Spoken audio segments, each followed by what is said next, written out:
Hello दोस्तों, स्वागत है आपका आपके अपने यूट्यूब चैनल पे। दोस्तों, आज का वीडियो बड़ा इंपॉर्टेंट वीडियो है क्योंकि आज हम लेकर के आए कक्षा 12 के लिए सामान्य हिंदी का मॉडल पेपर जो 2024 में होने वाली परीक्षा के लिए काफ़ी लाभकारी होगा। तो बिना वक्त गंवाए हम आपको ले चलते हैं आपके अपने मॉडल पेपर की दुनिया में। तो पहला क्वेश्चन है आपका, ये देखिए, आपका ये 15 मिनट परीक्षार्थियों को प्रपत्र पढ़ने के लिए दिया जाएगा। तो इसमें 5-5 प्रश्न है, पहला और दूसरा आपके लघु उत्तरीय प्रश्न है। इसको मतलब वैकल्पिक है, इसको देखना होगा। खंड का देखिए, प्रश्न पत्र संपूर्ण तुम्हारा खंड का और खंड का और खा में बटा हुआ है। तो पहले क्वेश्चन देखिए किस तरह से है आपका।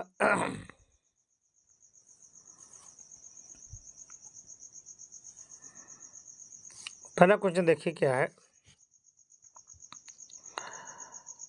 यह है, अष्टयाम के रचयिता कौन है? जी हाँ, अष्टयाम के रचयिता कौन है? तो अष्टयाम के रचयिता हैं, कौन है? नाभादास हैं, यानी ऑप्शन आपका तीसरा सही है। 84 वैष्णवन की वार्ता के लेखक कौन है? तो ये है आपके गोकुलनाथ, दूसरा सही है। भारत भारती की रचना विधा कौन है? भारत भारती की रचना विधा विधा है काव्य, यानी ऑप्शन चौथा सही है।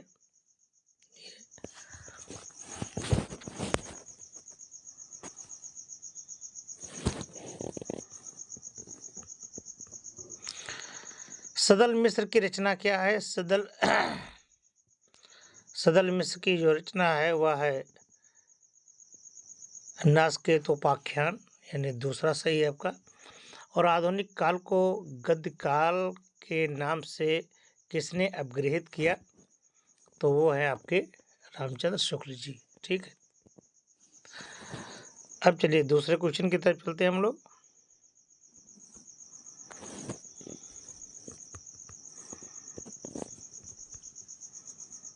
यह है आपका दूसरा क्वेश्चन। भारतेंदु युग की रचना है क्या? तो ये इसमें है प्रेम माधुरी, पहला आपका सही है। रीतकालीन कवि कौन है? रीतकालीन कवि हैं आपके द्विजदेव, यानी तीसरा सही है। आधुनिक युग की मीरा कौन है? आधुनिक युग की मीरा है आपकी महादेवी वर्मा। कवि पंत को ज्ञानपीठ पुरस्कार मिला किसमें? चिदम्बरा पर। ठीक है,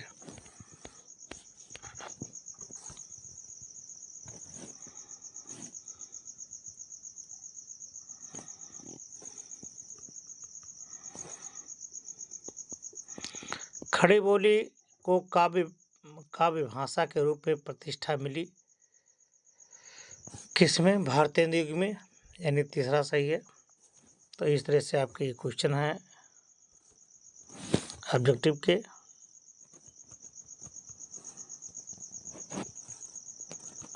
अब आपको ये तीसरा क्वेश्चन दिया गया है, देखिए ये गद्दी से लिया गया है।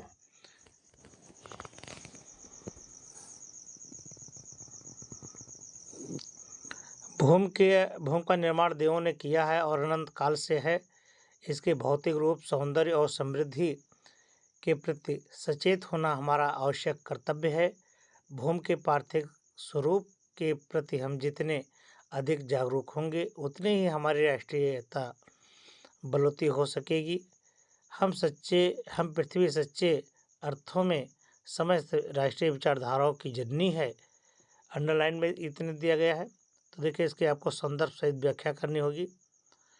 तो लिखा है संदर्भ, पद्यांश, ये गद्यांश हमारी पाठ्यपुस्तक गद्य गरिमा के संकलित डॉक्टर वसुदेव शरण अग्रवाल द्वारा लिखित राष्ट्र का स्वरूप नामक निबंध से उद्धृत है। प्रसंग बताया गया, प्रसंग गद्यांश के लेखक ने राष्ट्र के प्रथम महत्वपूर्ण तत्व भूमि के रूप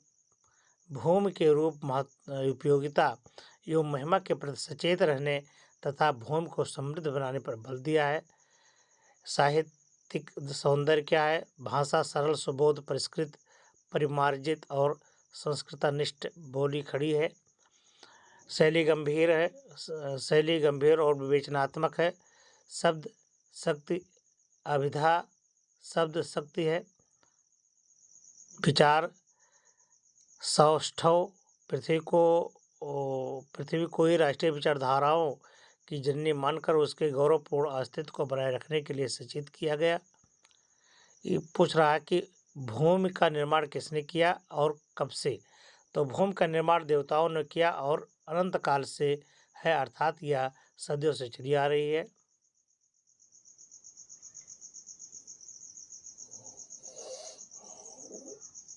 ठीक है।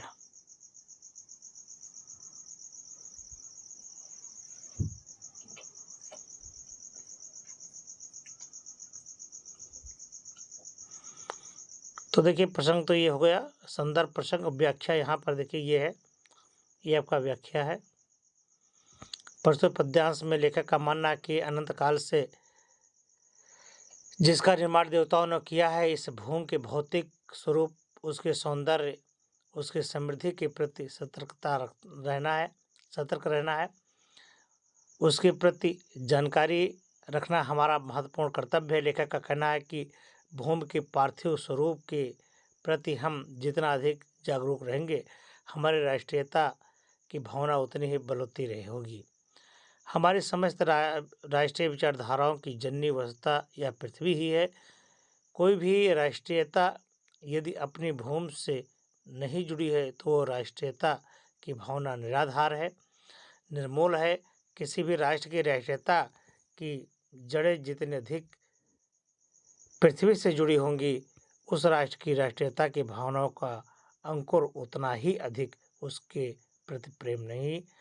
तो हमारे अंदर राष्ट्रीयता की भावना कभी भी दृढ़ नहीं हो सकती। हमें अपने देश की धरती से प्रेम रखना चाहिए। ठीक है। दूसरा ये दिया हुआ है,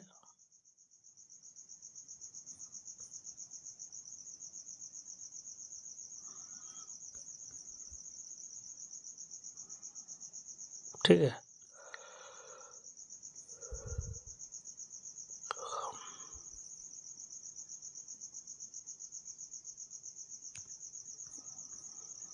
अगला दिया है कि दिए गए पद्यांश पर आधारित निम्नलिखित प्रश्नों के उत्तर दीजिए। तो ये आपको है, बैठी खिन्ना यह दिवस वे गे में थी अकेली, आके आंसू दीर्घ युगल में थे धरा को भिगोते।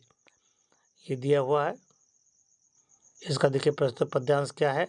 प्रस्तुत पद्यांश हमारी पाठ्य पुस्तक काव्यांजलि से संकलित है। अयोध्या सिंह उपाध्याय हरिऔध द्वारा रचित पवन दूतिका शीर्षक कविता से उद्धृत है। प्रसंग क्या है। प्रस्तुत पद्यांश में राधा द्वारा प्रातःकालीन पवन को फटकार लगाने का वर्णन किया है। राधा को लगता है कि प्रातः की सुगंधित वायु उसके दुख को और अधिक बढ़ा रही है। व्याख्या क्या है। कब कहता है कि एक दिन जब राधा उदास खिन्न मन के साथ घर में अकेली बैठी हुई थी और उनकी दोनों आंखों में आंसू बहकर जमीन पर गिर रहे थे, तभी प्रातःकालीन सुगंधित पवन रोशनदानों से होकर के घर के अंदर प्रवेश करती है। किंतु इससे राधा का दुख और अधिक बढ़ जाता है और वो दुखी होकर पवन को फटकार लगाते हुए बोली कि हे प्रातःकालीन पवन, तो मुझे और क्यों सता रही है। क्या तू भी समय की कठोरता से दूषित हो गई है। क्या तुझ पर भी समय की क्रूरता का प्रभाव पड़ गया है। कहने का अभिप्राय यह है कि दुखी राधा को सुगंधित पवन का झोंका और भी दुखी कर रहा है।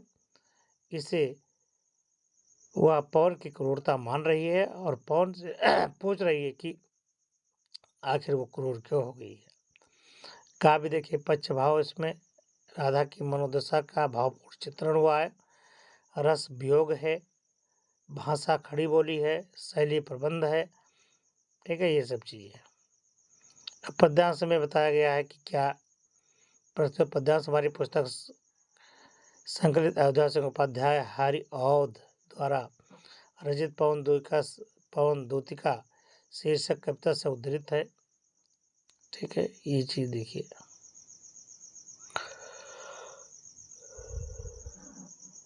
रेखा के अक्षर में व्याख्या के लिए उपरोक्त व्याख्या में काले अक्षरों में मुद्रित भाग देखिए। लिखा है, प्रस्तुत पद्यांश में कवि ने राधा की किस स्थिति का वर्णन किया है? तो प्रस्तुत पद्यांश में कवि ने विरहावस्था के कारण दुखी नायिका का वर्णन किया है, जिसके नैनों से अश्रुओं की धारा बह रही है और मन को हर्षित और आनंदित करने वाली प्रातःकालीन पवन की नायिका को दुखी करती है। नायिका की इसी स्थिति का वर्णन कवि ने किया है। नायिका को पवन को क्रूर क्यों कहा गया? नायिका का मन खिन्न और उदास था, उसके नयन अश्रुओं से भरे हुए थे। नायिका इस दैन्य दशा में प्रातःकालीन पवन जब सभी में उमंग एवं उत्साह का संचार कर रही थी, तब वो नायिका के लिए हृदय विदारक बनकर उसके दुखों को बढ़ा रही थी, इसलिए नायिका उससे क्रूर कहा गया। नायिका क्रूर। ये देखिए, प्रस्तुत पद्यांश रस योजना का प्रकाश डालिए। तो पद्यांश ये वियोग रस है। ठीक है, इस पद्यांश में कवि ने नायिका की विरहावस्था का वर्णन किया है। अगला पद्यांश है, मेरे प्यारे नव जलद के कंज से नेत्र वाले, जाके आए ना मधुबन से और ना भेजा संदेशा। ये आपका है संदर्भ, वही प्रसंग आपको देखना है कि प्रस्तुत पद्यांश पवन को दूत का मान करके किरण के लिए संदेश भेजा जा रहा है। ये पवन से मार्ग में पड़ने वाली सुषमा का वर्णन करती है, उसे उससे प्रभावित होने के लिए कहती है। व्याख्या देखिए, पवन से अपनी विरह व्यथा बताती हुई राधा कहती है कि नवीन बादलों से शोभायमान और कमल समान सुंदर नेत्रों वाले मेरे प्रियतम कृष्ण ब्रज के इस वन को छोड़कर जाने के पश्चात फिर यहाँ नहीं आए, और न तो उन्होंने मेरे लिए कोई संदेशा ही भेजा। उनसे बिछड़कर मेरी दशा अत्यंत दयनीय हो गई है। मैं रोते रोते पागल हो रही हूँ, अतः तुम जाकर मेरे इन दुखों से उन्हें अवगत कराना। राधा पवन के रास्ते में आने वाली विभिन्न प्राकृतिक सौंदर्य के से सचेत रहने के लिए कहती है, और आगे कहती है कि मेरे घर से कुछ ही दूर जाने के बाद तुम्हें अत्यंत मनोहरी और सुख प्रदान करने वाली कुंज मिलेंगी। वहाँ की शीतल छाया और जल प्रवाह व पक्षियों के करलों की मधुर ध्वनियाँ तुम्हें अपनी ओर आकर्षित करेगी, किंतु मेरे दुख को ध्यान में रखकर तुम वहाँ विश्राम न करने लगना। ये इसमें क्वेश्चन दिया गया है। संदेश का प्रेषिका के नव जलद से कंज से नेत्र वाले शब्द किसके लिए कहा गया? तो ये शब्द सेकंड के लिए क्या कहा गया है? मधुबन जाकर किसने कोई संदेश नहीं भेजा। मधुबन जाकर किसने कोई, यानी कृष्ण ने कोई संदेश नहीं भेजा। बावली और अल्प शब्दों का अर्थ लिखिए। बावली का अर्थ पागल और अल्प का अर्थ थोड़ा है। रेखांकित व्याख्या जो रेखा की गई थी उसमें देखिए क्या है, राधा पवन से रास्ते में आने वाले विभिन्न प्राकृतिक सौंदर्य से सचेत रहने के लिए कहते हुए आगे कहती है कि मेरे घर से कुछ ही दूर के बाद तुम्हें अत्यंत मनोहारी और सुख प्रदान करने वाली कुंजें मिलेंगी। उपरोक्त पद्यांश का शीर्षक और कवि का नाम लिखिए। तो ये आपको तो बताया गया। अगला क्वेश्चन देखिए, निम्नलिखित में से एक लेखक के साहित्यिक परिचय को देते हुए उनकी रचनाएं लिखनी है। आचार्य हजारी प्रसाद, कन्हैयालाल मिश्रा, वासुदेव शरण। फिर खा में भी वही चीज़ है कि किसी का साहित्यिक परिचय देते हुए उसकी रचनाओं का उल्लेख करना। महादेवी वर्मा, जयशंकर प्रसाद, मैथिली शरण गुप्त। ठीक है, तो ये देखिए,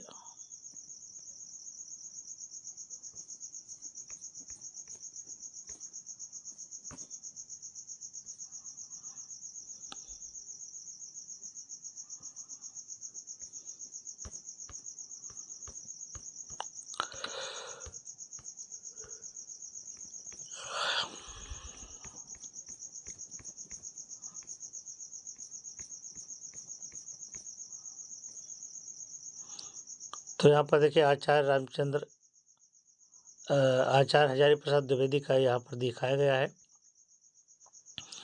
हिंदी के श्रेष्ठ निबंधकार, उपन्यास आलोचक व भारतीय संस्कृत के युगीन व्याख्याता आचार्य हजारी प्रसाद द्विवेदी का जन्म 1907 में बलिया जिले के दुबे का छपरा नामक ग्राम में हुआ था। संस्कृत और ज्योतिष का ज्ञान इन्हें उत्तराधिकार में अपने पिता पंडित अनमोल दुबे से प्राप्त हुआ था। वर्ष 1930 में काशी हिंदू विश्वविद्यालय के ज्योतिषाचार्य की उपाधि प्राप्त करने के बाद 40 से वर्ष 1950 तक ये शांत निकेतन में हिंदी भवन के निदेशक के रूप में रहे। विस्तृत स्वाध्याय एवं साहित्य सृजन का शिलान्यास ही हुआ।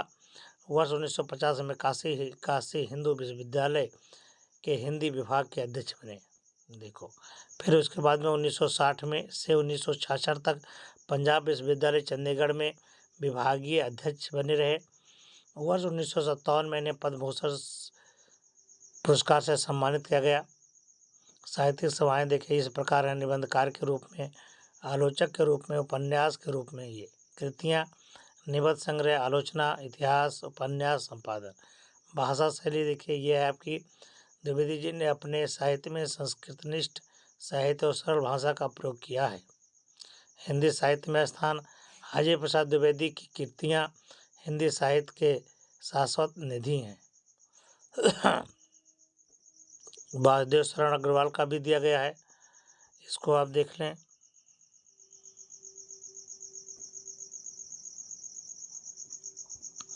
उसके बाद में APJ अब्दुल कलाम जी का बहुत इम्पोर्टेंट है, हर साल आने वाला है, तो आप इनकी जो है जीवन परिचय, साहित्यिक उपलब्धियां देख लें।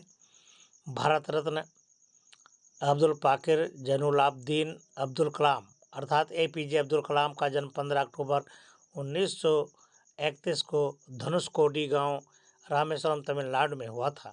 इनके पिता का नाम जैनुलाब्दीन था, जो मछुआरों को किराए पर नाव दिया करते थे। कलाम जी की आरंभिक शिक्षा रामेश्वरम में हुई, पंचायत प्राथमिक विद्यालय में हुई।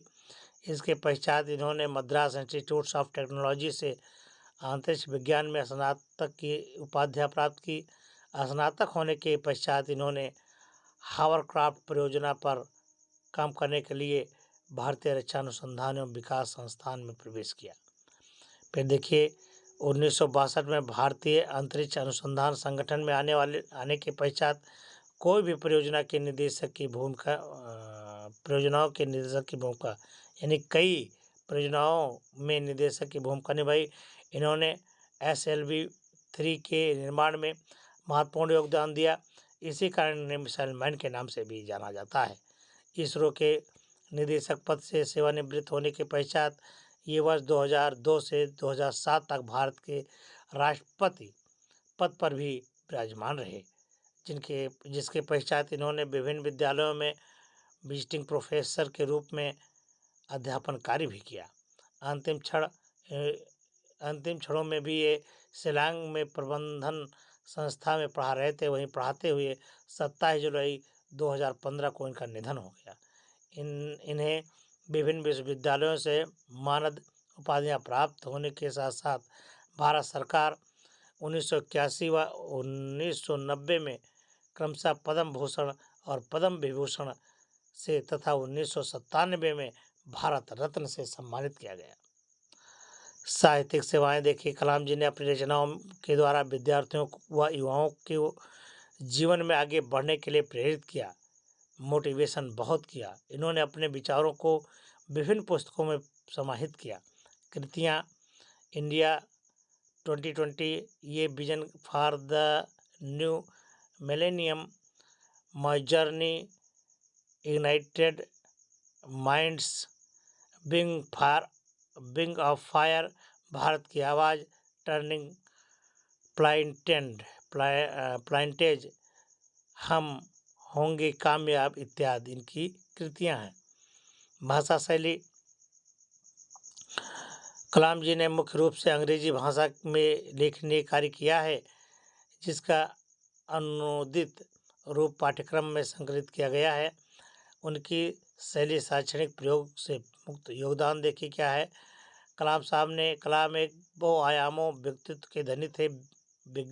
विज्ञान प्रौद्योगिकी देश के विकास और युवा मस्तिष्क को प्रज्वलित करने के लिए अपनी तल्लीनता के साथ साथ वह पर्यावरण की चिंता में भी पर्यावरण की भी चिंता करते थे। डॉक्टर कलाम ने भारत के विकास स्तर को 2020 तक विज्ञान के क्षेत्र में अत्याधुनिक करने के लिए एक विशिष्ट सोच प्रदान की। वे भारत सरकार के मुख्य वैज्ञानिक सलाहकार भी रहे। तो ये तो थे कौन? कलाम साहब। ठीक है। जयशंकर प्रसाद जी का भी दिया गया है, देख लीजिए आप। ठीक है। कृतियाँ देखिए इनका क्या है, इनका मुख्य कृतियाँ क्या है। कृतियों में चित्राधार, प्रेम पथिक, कानन कुसुम, झरना, आंसू लहर, कामायनी आदि शामिल हैं। 4 प्रबंधात्मक कविताएं, शेर सिंह का शस्त्र समर्पण, पेशेलो का प्रतिध्वनि, प्रलय की छाया तथा अशोक की चिंता अत्यंत चर्चित रही हैं। नाटक में चंद्रगुप्त, स्कंदगुप्त, ध्रुव स्वामिनी, जनमेजय तथा नागयज्ञ, राजश्री, अजातशत्रु, पाश्चात्य आदि।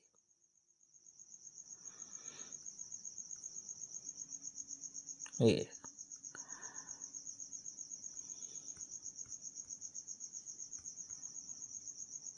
लाठी, इसके बाद में ये देखिए आपको ये स्वपठित खंड काव्य के आधार पर किसी एक के प्रश्न के उत्तर देने हैं। तो श्रवण कुमार है, सत्यजीत है, आलोक वृत्त है, त्यागपथी है। तो ये अपने डिस्ट्रिक्ट वाइज ये सब पाठ्यक्रम बटे हुए हैं। तो जो आपका पाठ्यक्रम है वही आपको पढ़ना है। ठीक है। ये खंड खा देखिए, अब खंड खा आ गया। ये आपके संस्कृत में कुछ दिए हुए हैं, इसका आपको अनुवाद करना है, संदर्भ सहित इसकी व्याख्या करनी है। ये देखिए, अतिथि प्रथम कल्पे जनः, ये आपको देखिए ये संस्कृत है, इसका संदर्भ सहित देखिए। प्रस्तुत पद्यांश हमारी पाठ्यपुस्तक संस्कृत दिग्दर्शिका की जातक कथा पाठ से लोक जातकम खंड से उद्धृत है। अनुवाद, प्राचीन काल में प्रथम युग के लोगों ने एक विद्वान, सौभाग्यशाली एवं सर्वगुण संपन्न पुरुष को राजा बनाया। चौपायों ने भी इकट्ठे होकर के शेर को अपना राजा बनाया। इसके बाद हिमालय प्रदेश में एक चट्टान पर एकत्र होकर पक्षीगण ने कहा कि मनुष्यों में राजा माना जाता है और चौपायों में भी, किंतु हमारे बीच में कोई राजा नहीं है, बिना राजा के रहना उचित नहीं है। एक को राजा के पद पर बिठाना चाहिए। तत्पश्चात उन सब ने एक दूसरे पर दृष्टि डालते हुए एक उल्लू को देखकर कहा, हमें ये पसंद है।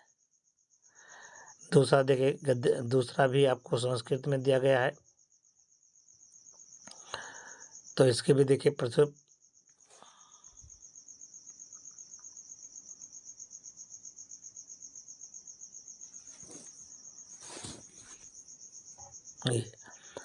इसका भी प्रस्तुत गद्यांश हमारी पाठ्यपुस्तक संस्कृत दिग्दर्शिका के ही आत्मज्ञ एवं सर्वज्ञ नाम से पाठ से लिया गया है। अनुवाद देखिए, याज्ञवल्क्य ने मैत्रेय से कहा, मैत्रेय, मैं इस स्थान से ऊपर जाने वाला हूँ, अतः तुम्हारी संपत्ति का इस दूसरी पत्नी कात्यायनी से बंटवारा कर दो। मैत्रेय ने कहा, यदि सारी पृथ्वी धन से परिपूर्ण हो जाए तो भी क्या मैं उससे अमर हो जाऊंगी? याज्ञवल्क बोले, नहीं, तुम्हारा भी जीवन वैसा ही हो जाएगा जैसे साधन संपन्नों का जीवन होता है। संपत्ति से अमरता की आशा नहीं है। मैत्रेय बोले, मैं जिससे अमर ना हो सकूंगी उसका क्या करूंगी? भगवान, आप जो अमरता का साधन जानते हैं, केवल वही मुझे बताए। याज्ञवल्क्य ने कहा, तुम मेरी प्रिय हो और प्रिय बोल रही हो, आओ बैठो, मैं तुम्हें अमृत तत्व के साधन की व्याख्या करूँगा। ये देखिए अभी श्लोक दिए गए हैं। इस श्लोक में आपको इसका भी संदर्भ सहित अनुवाद करना है, तो ये देखिए पहला है भाषा सुमुख्य मथुरा दिव्या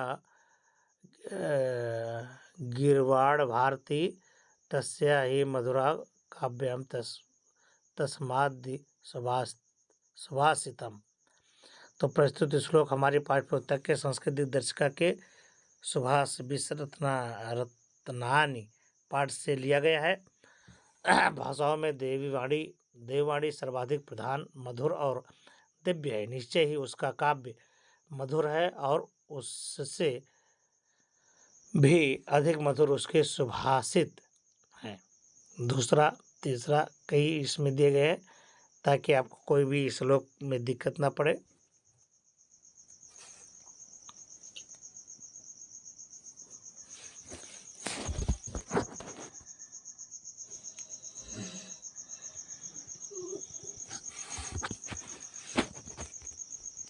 अब अगला आ गया आपके पास मुहावरा। देखिए ये है आपके मुहावरे एवं लुप्त एवं मुहावरे, उसका वाक्य प्रयोग भी। ये देखिए है, अंधा क्या चाहे दो आँखें, अंधा बांटे रेवड़ी फिर अपने को ही देवे। यानी स्वार्थ लाभ संपूर्ण लाभ स्वयं उठाना। अंधे के आगे रोए तो अपनो नयन खोवे। जिससे सहानुभूति की भावना ना हो उसके सामने दुख का चिट्ठा नहीं खोलना चाहिए। ठीक है। अगला करा, अकल बड़ी की भैंस, शारीरिक शक्ति की अपेक्षा बुद्धि अधिक बड़ी होती है। आप अपने भाषा में इसे प्रयोग कर सकते हैं। चाहे जिसमें शशांक हर काम को बलपूर्वक नहीं करना चाहता, उसने अकल बड़ी या भैंस वाली कहानी नहीं सुनी। अध जल गगरी छलकत जाए, यानी अधूरे ज्ञान वाले व्यक्ति अधिक बोलते हैं। अपना हाथ जगन्नाथ, अपने हाथ से किया गया कार्य ही विश्वसनीय और कल्याणकारी होता है। ठीक है। तो ये आपको इस तरह से आपको याद रखना है। इसमें देखिए लिखा, आ बैल बुझे मार, जानबूझ कर परेशानी को आमंत्रित देना है। ठीक है।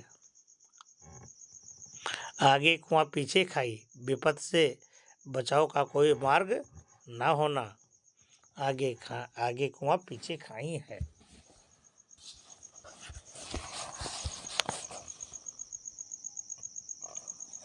अगला देखिए, आटे के साथ घुन भी पिसता है। आटे के साथ घुन भी पिसता है, यानी अपराधी के साथ निरपराध भी दंड पाता है। अगला देखिए, इसमें लिखा, आधी तज सारी धावे, आधी मिले न सारी पावे। यानी लालच में सब कुछ समाप्त हो जाता है। आम के आम गुठलियों के दाम, यानी दोहरा लाभ।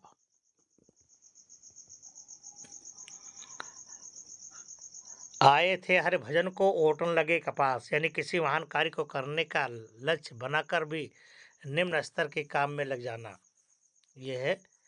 ठीक है।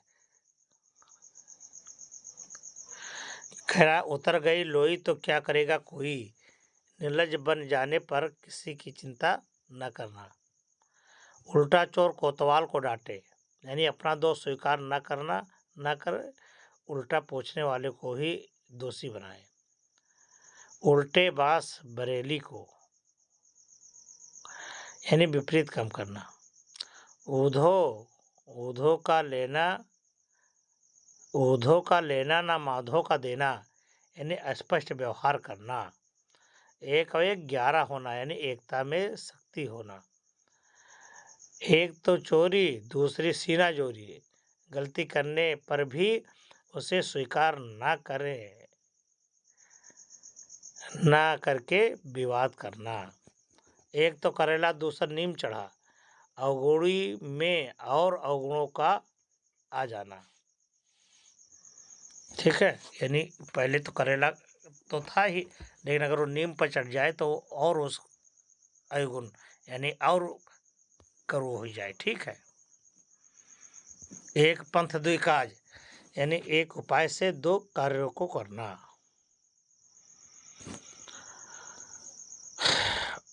ओखली में सिर दिया तो मुसली का क्या डर, यानी कठिन काम आरंभ करने पर कठिनाइयों से नहीं डरना। तो इस तरह से आपको खिसियान बिल्ली खंभा नोचे, खोदा पहाड़ निकली चुहिया, जग जाने जग जाने खग की खग जाने खग ही कई भाषा। 4 दिन की चांदनी फिर अंधेरा पाख, चोर की दाढ़ी में तिनका, चोर चोर मौसेरे भाई। जले में नमक छिड़कना, यानी दुखी व्यक्ति को और दुखी करना। हवा निकल जाना, यानी बहुत डरना। कागजी घोड़े दौड़ना, केवल लिखा पढ़ी करना। काला अक्षर भैंस बराबर, अनपढ़ होना। धूल में मिलना, ढोल दूर के ढोल सुहावन, यानी दूर की वस्तुएं अच्छी लगती है, दूर से वस्तुएं अच्छी लगती है। यानी अंडे सेना, यानी घर में निठल्ला बैठा रहना।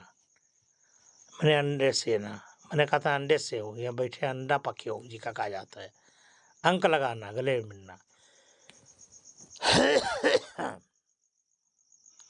अंगूठा दिखाना, यानी इनकार करना। तो इस तरह से ये आपके अगर मगर करना, यानी बचने का बहाना ढूंढना, ये सब चीजें हैं। आपको क्या करना है, एक आपको नोट कर लेना। ठीक है।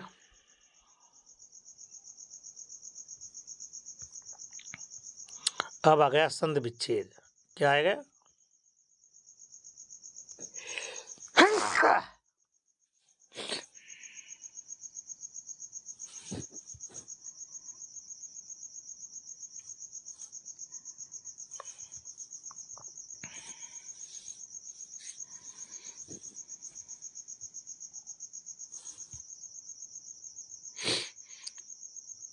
तो 29 का है आपका सैधन का,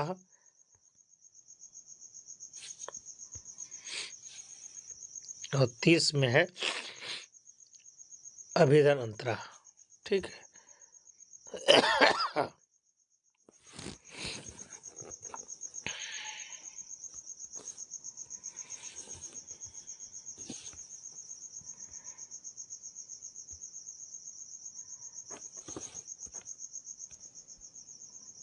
अब आपको शब्दों में सूक्ष्म अंतर आपको बताने हैं। तो सूक्ष्म अंतर में देखिए, पहला है आपका ईर्ष्या है स्पर्धा। तो ईर्ष्या और स्पर्धा में कौन सही है? ये है आपका गा सही है। दूसरों की उन्नत से जलना और दूसरों की उन्नत और गुणों को प्राप्त करने की होड़। दूसरा है आपका तुरंग तरंग तुरंग। तो एक होता है लहर, एक होता है घोड़ा।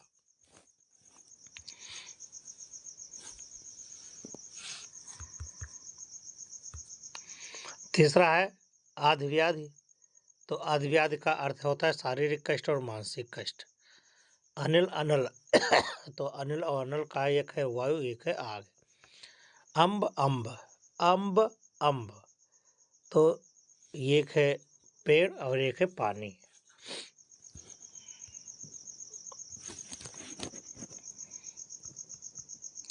अंश और अंश, तो ये है आपका खाखंड। उपल उत्पल, तो ये है आपका ओला और कंबल। अम्बुद अम्बुज, ये है आपका बादल और कमल।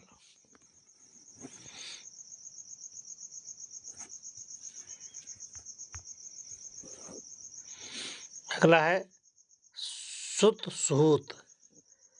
तो एक है आपका धागा और एक है सुरमा। नहीं, ये सारथी। सूत माने होता है सारथी, पुत्र और सारथी। जलज जलद है, तो ये आपका कमल और बादल। श्रांत श्रांति, श्रांत श्रांति, तो ये है आपका खिन्न और एक थकान।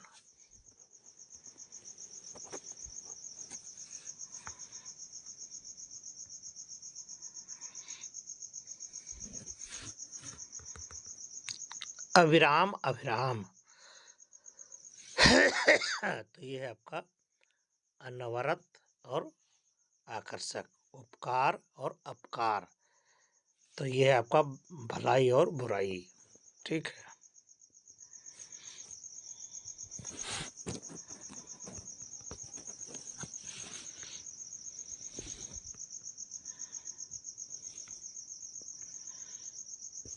आसक्त आसक्त, तो ये है आपका शक्ति और मोहित, ये सही है पहला।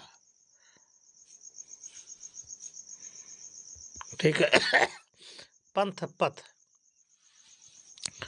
तो ये है आपका सही है संप्रदाय और मार्ग।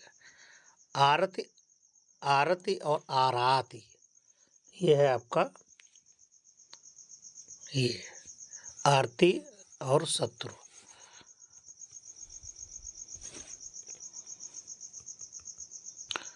स्वर्ण और सवर्ण, तो स्वर्ण माने सोना और सवर्ण माने उच्च जात। पयोध पयोध, तो ये है आपका खा। कपाट कपट कपाट, तो कपट कपाट होते हैं धोखा और दरवाजा। अब्ज अब्द, तो ये है आपका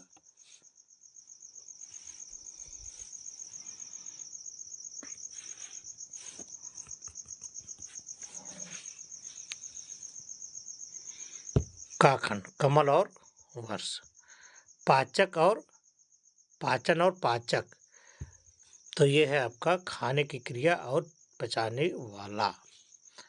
आंसू अंशु, ये है आपका भाग और सूर्य। ठीक है।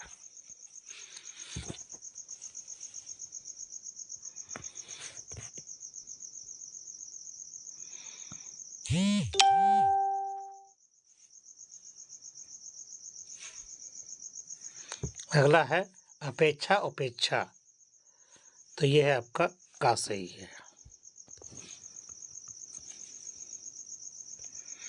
भारतीय भारती भारतीय, तो ये है आपका ये। और तरणी और तरुणी में क्या अंतर है आपका?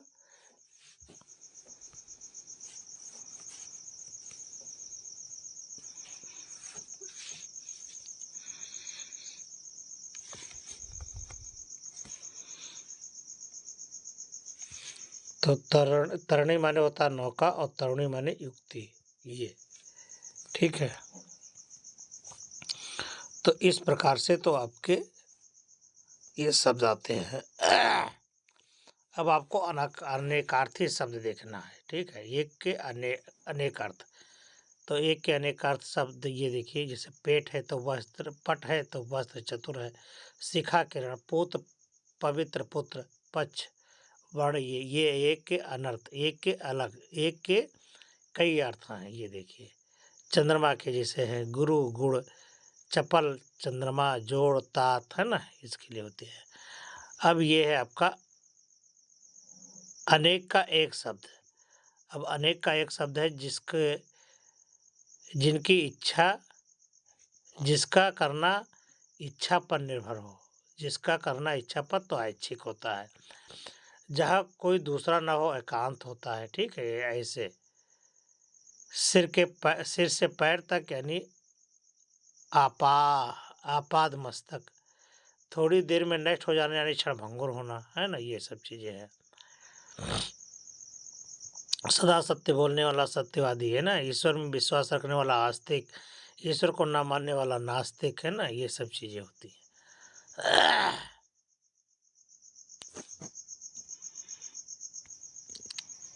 अब देखिए जो वंदना करने वाला होता है वो है वंदनीय, यानी वंदना करने वाले को क्या कहते हैं? वंदनीय कहते हैं। ठीक है। जो जीता ना जा सके उसे अजय कहते हैं। जो पहले कभी नहीं हुआ उसे अभूतपूर्व कहते हैं। क्या कहते हैं? अभूतपूर्व।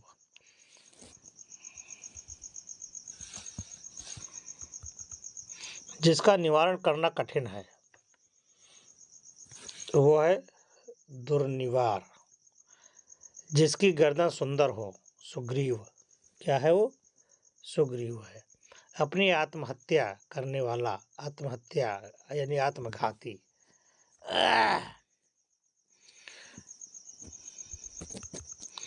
जिसे बुलाया ना गया हो, ठीक है, जिसे बुलाया ही न गया हो उसे कहते हैं अनाहूत।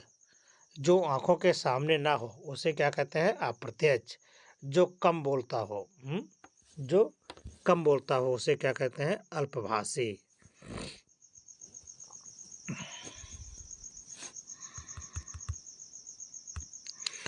ईश्वर को ना मानने वाला, ईश्वर को जो ना मानने वाला उसे कहते हैं नास्तिक, और जो ईश्वर को मानता है उसे आस्तिक। जो हर समय अपना मतलब साधता है उसे क्या कहते हैं? मतलबी, उसे कहते हैं मतलबी। समुद्र में लगने वाली आग क्या कहलाती है? वो कहलाती है बड़वाग्नि, ठीक है।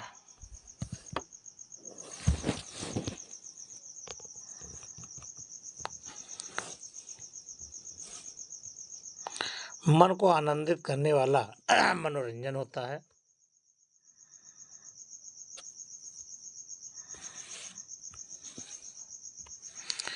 जिसको प्राप्त न किया जा सके, जिसको प्राप्त न किया जा सके वह है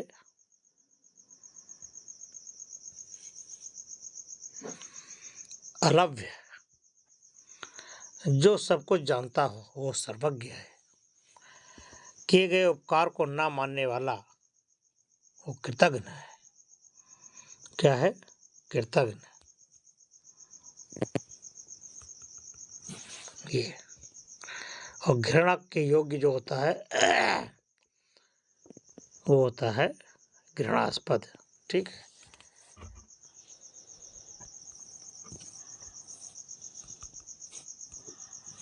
अब देखिए शुद्ध और अशुद्ध 2023 में इतने आए हैं, शुद्ध अशुद्ध।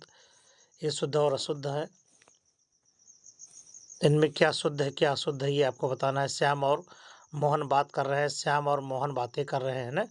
प्रधानाचार्य जी के हस्ताक्षर, प्रधानाचार्य जी ने हस्ताक्षर कर दिया है, प्रधानाचार्य ने हस्ताक्षर कर दिया है। इस तरह से आपको दो शब्द दो वाक्य शुद्ध करने हैं। अशुद्ध लिखा रहेगा, आपको शुद्ध करने होंगे, ठीक है। ये 2022 में आया है, इसको आपको देखना है।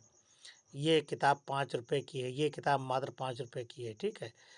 तुलसीदास पक्के ईश्वर के भक्त थे, तुलसीदास ईश्वर के पक्के भक्त थे, ठीक है। इस तरह से 2020 में देखिए ये आया है। अब अगला है श्रृंगार रस। श्रृंगार रस का अस्थाई भाव रीति है और माने रति है, और रति का सामान्य अर्थ है प्रीत, अर्थात किसी मनोनुकूल प्रिय व्यक्ति की ओर मन का झुकाव या लगाव है, ठीक है। ये रस होता है। रस के प्रकार देखो कितने हैं। ये श्रृंगार रस अस्थाई रति है ना, ये है श्रृंगार रस। वियोग रस, संयोग रस क्या है? मिलन या संयोग की अवस्था में जब नायक नायिका के प्रेम का वर्णन किया जाता है तो वहाँ पर कौन सा रस होता है? तो यहाँ पर श्रृंगार रस होता है। जैसे दुल्हा श्री रघुनाथ बने दुल्ही से सुंदर मंदिर माही, ठीक है। इस तरह से अब अगला आ गया अलंकार। अनुप्रास अलंकार।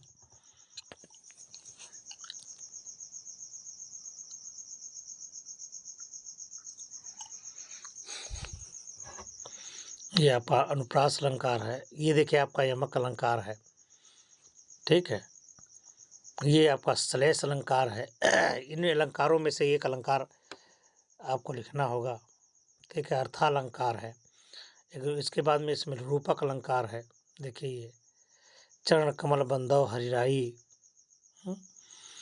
उत्प्रेक्षा अलंकार है ये, और इसका आपको ऐसा मतलब उदाहरण सहित देना होगा, अर्थ उदाहरण सहित समझाना होगा। ये संदेह अलंकार है, ठीक है। अगला आ गया छंद। छंद की परिभाषा किसे कहते हैं? छंद क्या है? ये छंद शब्द की उत्पत्ति छिद धातु से हुई, जिसका अर्थ है ढकना अथवा आच्छादित करना।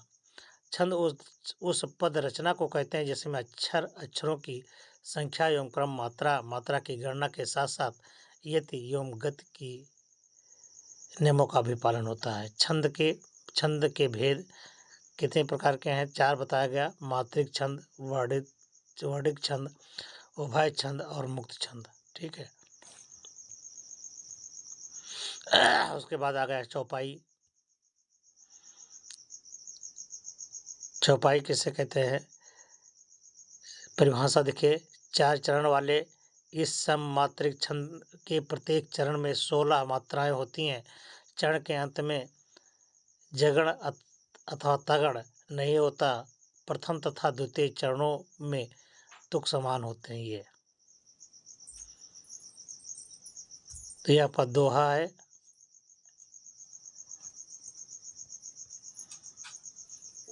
सोरठा, फिर उसके बाद में कुंडलिया और फिर रोला।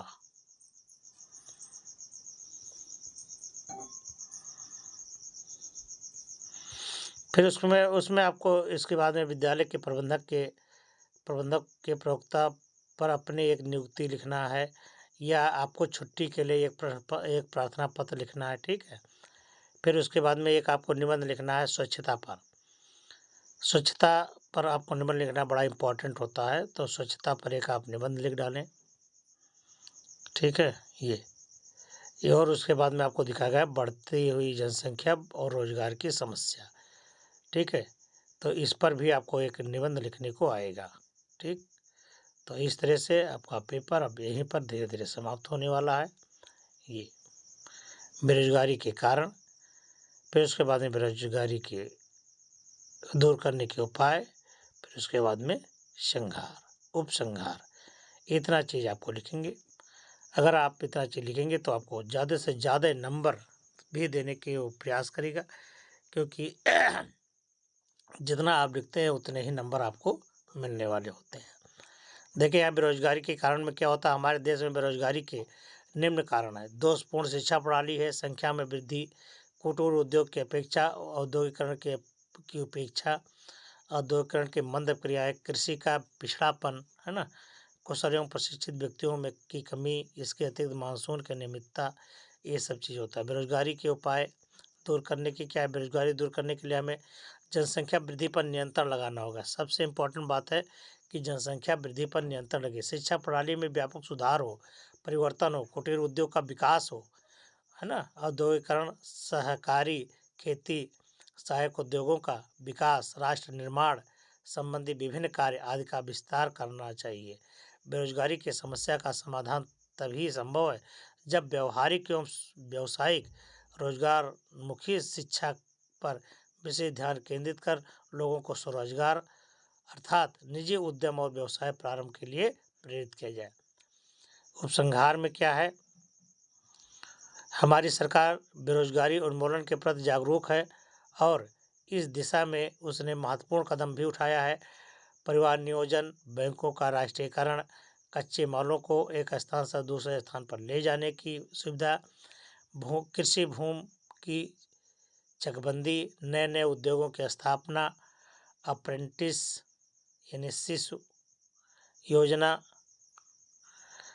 प्रशिक्षण केंद्रों की स्थापना आदि अनेक कार्य ऐसे हैं जो बेरोजगारी दूर करने में एक सीमा तक सहायक हो सकते हैं, परंतु वर्तमान स्थिति को देखते हुए इसको और अधिक विस्तृत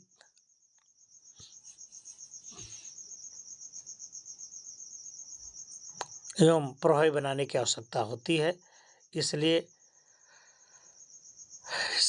ज़्यादा से ज़्यादा संख्या में अगर आप पढ़ेंगे, ज़्यादा संख्या में जब पढ़ाई करेंगे, तभी आप आगे बढ़ पाएंगे और अपने आप को समझ पाएंगे कि हमारा देश कब विकास करे।